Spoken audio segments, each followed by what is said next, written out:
मिल मुहम्मद अण ॾिठे मां अज सफ़र ते थो वञा। साईं मिल मुहम्मद अण ॾिठे मां अज सफ़र ते थो वञा। बस खयूं मां बार पगंजा सूर सिर ते थो वञा।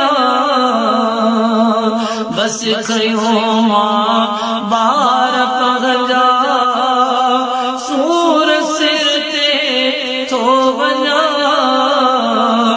मिल मुहम्मद अण ॾिठे मां अज सफ़र ते थो वञा। पर अज़ीज़ मूंखे दफ़न करे विया या रसूल अल्लाह।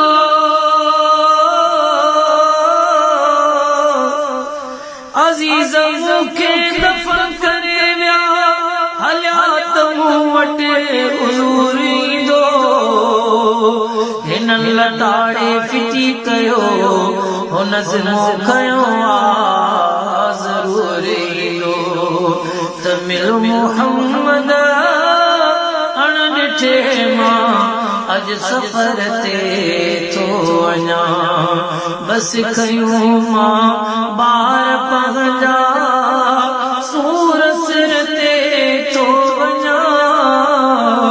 मिल मुहम्मद अण ॾिठे मां अज सफ़र ते थो वञा। मिट छॾे ऐं ॼाण मोटिया केर मूं सां थिए भरो। मिट छॾे ऐं ॼाण मोटिया केर मूं सां थिए भरो। घर घड़ीअ जो हित छॾे मां असुर घर ॾे थो वञा। साईं घर घड़ीअ जो हित छॾे मां असुर घर ॾे थो वञा। मिल मुहम्मद अण ॾिठे मां अज सफ़र ते थो वञा। आई मुश्किल केर टारे बस मुहम्मद तो बिना। आई मुश्किल केर टारे बस मुहम्मद तो बिना।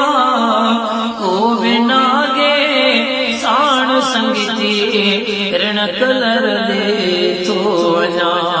साईं को बिना गे साण संगती ऋण कलर दे थो वञा। मिल मुहम्मद अण ॾिठे मां अज सफ़र ते थो वञा। होते तुंहिंजी बात लागे केरुआ बोली ॿुधाए या रसूल अल्लाह या हबीब अल्लाह। होते तुंहिंजी बात लागे केरुआ बोली ॿुधाए। सवाल जवाब नेठ पुछंदा अहिड़े दर ते थो वञा। मिल मुहम्मद अण ॾिठे मां अज सफ़र ते थो वञा। साम तुंहिंजीअ में सगोरा आ गुलाम नबी फ़कीर। साम तुंहिंजीअ में सगोरा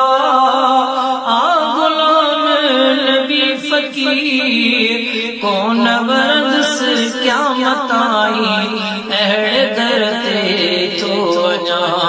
साईं कोन वरदस क़यामत आई अहिड़े दर ते थो वञा।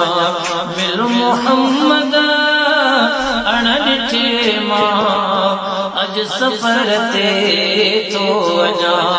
बस खयूं मां बार पगंजा बस खयूं मां बार पगंजा सूर सिर ते थो